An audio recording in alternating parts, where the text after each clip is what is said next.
what are the shortcuts to get into, say, Charles? What are the shortcuts? Right. It goes to right. Okay. Get ready. Poke you with a Strap stick. in. Spitting image, off we go. Okay. So there's a couple of things that I sort of... I mean, I didn't spend too long kind of dwelling on the little Charles things. But there was one thing I noticed that every time he got out of a car, he'd do this thing... Still does it now.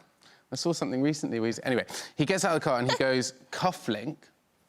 So he goes, checks the cufflink, checks his pocket square, and then waves. So every time he goes to a public event or anything, it's cufflink, pocket square. I wonder if he's ever not had his pocket square and then it's completely floored him. He doesn't know how Had to move. get back in the car. Back in the car. Sounds like Nadal serve. Yeah. Yeah. It is. But slightly less thing. Yeah. Yeah. Without the grunt when he waves. Yeah. And he does speak in a very kind of... because it must have been hard not to just do an impression, because people do impressions of him. I think so much about The Crown is sort of doing a bit of that sort of work. I don't know what you think, Emma, but I think it's kind of finding little things that make people feel safe in the knowledge that you're not just doing something random performance. Different. But you feel like it is, you recognise something of Charles. So with Charles, for instance, he does a thing... He does a thing with his voice where he sort of, like, speaks. So everything's, like, through teeth. Yes. You know, yeah, and actually, Emma's amazing at it. Emma's so good at it. We have competitions who could do better Charles and Diana, and I'm rubbish at Diana, but she's very good at Charles. What are the shortcuts for Diana? Diana's, for her voice, is mainly that everything sort of goes down at the end. So her pattern of speech, so it's sort of like... Well, my word to get into her was always like, all right. All right. Yeah. That's just what I'd say before everything, all right. But then everything she says sort of always goes down at the end, so it's almost like even if she had the best time ever, it would always sound a little bit sad. That is very good. It's good, isn't it? Very good. You're good at it, though. I used to spend most of my time trying to perfect my all right. Oh, do it. Hang on. You do it with a tilt, though, head tilt. All right. Thank you. Yeah. That's not as good. Do you know how hard it is to be that mean to Harry Melling? He is like the sweetest individual in the world. Because, yes, he played Harry, but his name's Harry Melling, and you, I mean, that was exciting for you to do a scene with Harry Melling. Small bit? Like, big bit? Yeah, Harry Melling was her Rihanna. Yeah. No, tell us why he meant so much to you. Well, I learnt to speak English reading the Harry Potter books, so as lame as it sounds, those characters really were my first friends. So still a big fan of the Harry Potter franchise, love the movies.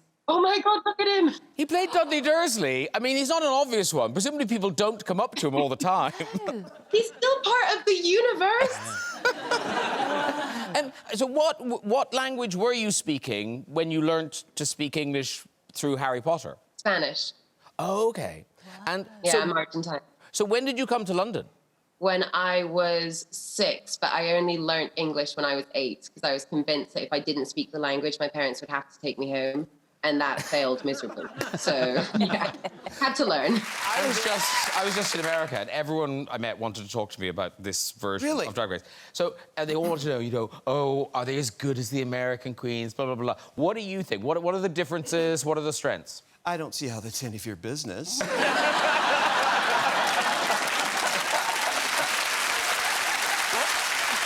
works every time. Every time. Yes. But one of the things that we like in America, the names of the drag queens, you know, like Mystique Summers Madison, Gigi Devane, the House of Davenport, all that. Here, Bag of Chips.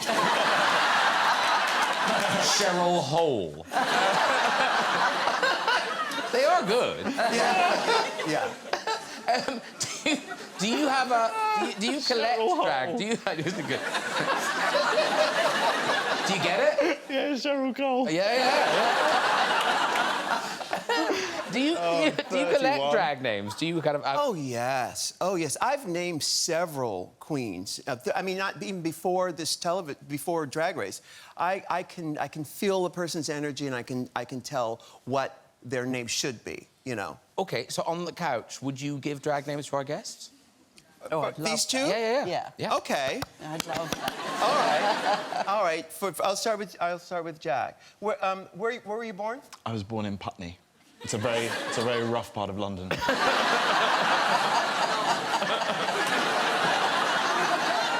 And what's your favorite food? Anything from Waitrose. Okay. Okay. Your drag name is Jackie Blackball. I'll be the judge of that.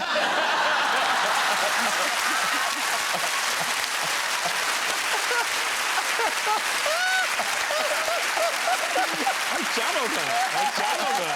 She's here. All right. Now for Yes, now. Oh, no. Dame The Helen. stakes are high. The stakes are high. Helen. Okay. Well, that's it, really, Dame Helen. Yeah. So, If the Queen gave you your drag name.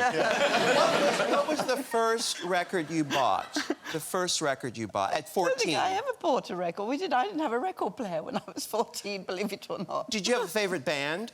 No, I wasn't really a bandy person. All right. So, I mean, sort of, you know, Edith Piaf was more my kind of thing. okay. So, what's your astrological sign? I'm a Leo. Leo. Yes. Okay. Yes. All right. IDW. I'm the voices in my head. They're talking to me. Yeah. Oh, yeah. Got it. Sir Lady Cheekbones. Sir Lady. That covers it all, doesn't it? And there are quite a few scenes where you're in big clubs and the music's playing. Are they woefully awkward to film? Because presumably you're not hearing any music. Do you know what? They're really fun. And I think everybody assumes that scenes like that are going to be awkward to shoot because there's no music.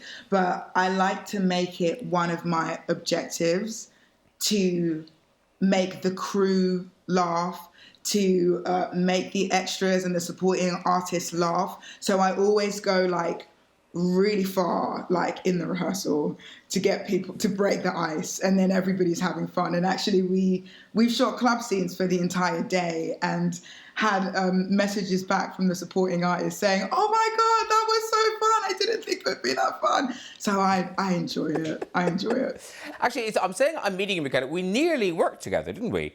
Because you were a guest judge on RuPaul's Drag Race. Yes, I was. Now, in that missed each picture, other. you look so happy. Because I'm on RuPaul's Drag Race. I mean, it was a dream. What I think this bit of the day is kind of my favourite when you take this picture. Because look at you, you're wearing like big stacked heels, you've got your hair up, and yet you stand next to RuPaul and you still could be a garden gnome. I know. I'm so chuffed. It's like I'm at Disneyland, like a kid at Disneyland. I'm just so happy. Yes. It is the 20th anniversary of Titanic. 20 years. Okay, you don't have to clap. That is amazing, isn't it? That's massive. You know, in my head, that's a new release. Wow. Yeah, 20 years. I'm old. I'm 42. Must have been 10 when you did that then. I had my 21st birthday on that shoot. I remember it. I remember the amount of cake I ate. Yeah. But what's amazing is that 20 years later, the love for those characters is still so intense. Yeah. Tell us about the auctioning the dinner with yourself and Leonardo. Yeah, so recently, it was back in July, I was doing some fundraising for a cancer sufferer who desperately needed funds for a life-saving treatment, and I thought, what can I do? And I was so desperately trying anything, and I called Leo and I said, look, can we do a dinner with Jack and Rose or something? You know, thinking, God, how am I going to pull this off? And he said, we'll do better than that. And his foundation, the Leonardo DiCaprio Foundation, which is completely unbelievable. He has an annual fundraiser in Saint-Tropez, and he said, look, come, and we'll do this. We'll auction off Jack and Rose for dinner, and we'll make those funds, you know. And I thought, wow, that would be incredible. And we raised $1.35 million. Oh. Wow. And we're splitting. That's amazing. And it really was like, time went so quickly, so it all suddenly happens, and I kind of sort of can't quite work it out. We ended up selling 3 dinners to 3 separate lots. So, yes. That's Jack and Rose live on, what can I say? What can I say? And does that include a tip? No, but I tell you what it does include. It includes a life jacket. So Jim Cameron had very kindly... I called Jim and I said, listen, Leo and I are doing this mad thing, you know, God knows whoever's going to buy it. Little did I know, clearly. And I said, can you send us a life jacket? And so he did. He sent us a life jacket, and now we need to get another 2, because we sold 3 dinners. Yeah, Jack and Rose and a life jacket. You make it sound a bargain. It is. And it sounds so lovely, because the friendship between you and Leonardo DiCaprio is... I mean, it's real. It's not just a showbiz thing. Obviously, because you went through so much, you were so young. Yeah, it's true. I mean, it really is like family, and yeah, jolly lucky to have such an amazing friend. Yeah, he's very, very loyal. Such a name dropper. Porridge, I think, is probably completely sick of the I love Leo. You're clumsy on stage. Was it on stage? Yes. Where? Here? No, I was at the premiere of How to Lose Friends and Alienate People and was 8.5 months pregnant at Leicester Square, Odeon. This isn't walking up the red carpet, is it? Walking down the red carpet when the director, Bob Whitey, called my name and was introducing the actors onto the stage.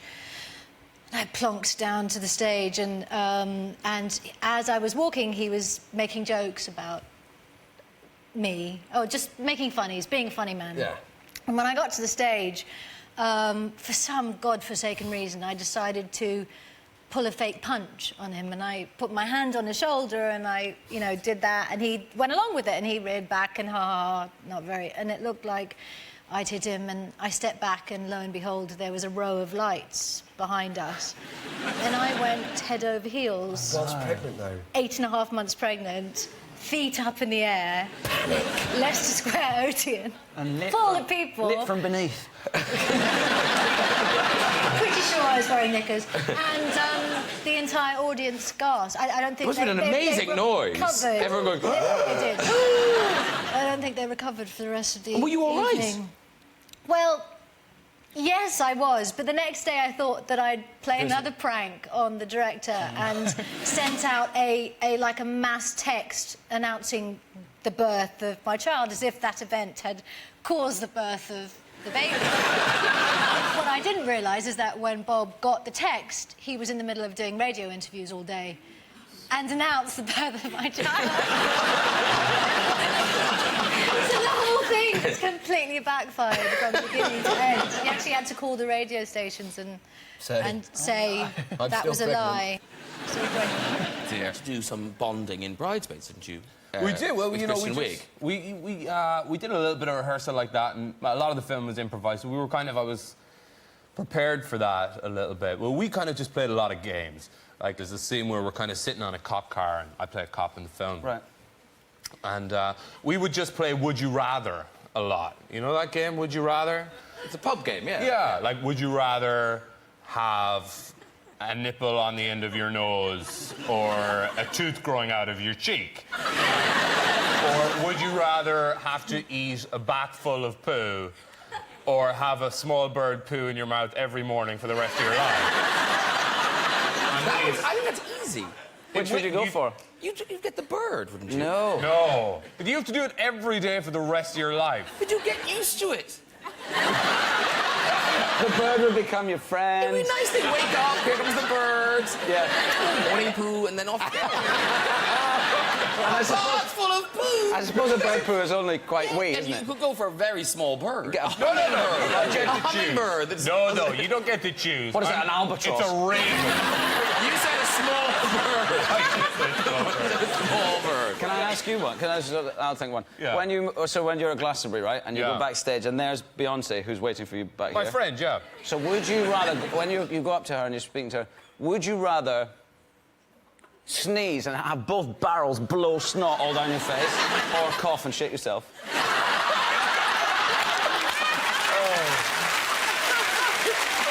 That's a good one. That's with Beyonce. That's a very good one. Oh, both of them are a nightmare, aren't they? Yet again, I'm going to have to go with shit. Because you can leave quickly and hope she didn't doesn't notice. know. She wouldn't know. Particularly glasses. You wouldn't get the smell wouldn't affect you. No, you wouldn't notice. You just think he's got a small cough. You just have to back off, wouldn't you? See you, bye. There would be the fear that she would presume, but yeah. It's a weird example because Beyonce and I are so close. Sorry, I didn't mean any offense. No, it's just, you know, we hang out a lot and we just like to dance together more than anything. You know, she loves to cook, I love to cook.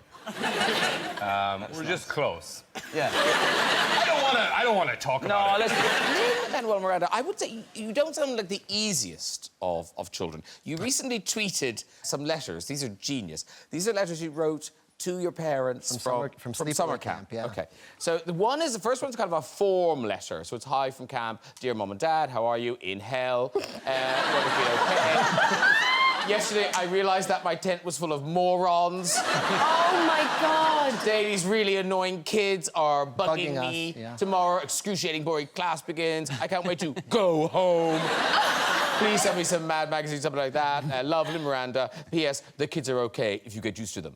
Now, this next one the next is all his own work. This contains drawings and all sorts. It's on Garfield paper. You should know he's taking it seriously. Yes.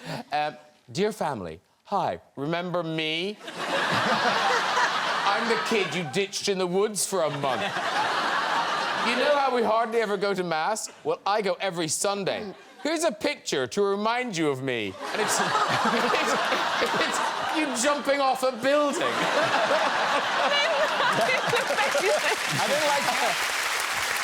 But then the weird thing is, you did get out of camp. I did. It was the performance of my life. I'm not proud of it as an adult, and if my kids ever ask about it, I'll deny it. But I faked a spinal injury. Oh, my goodness. To get out of camp. There was a kid who hurt his back and got to go home, and I went, huh.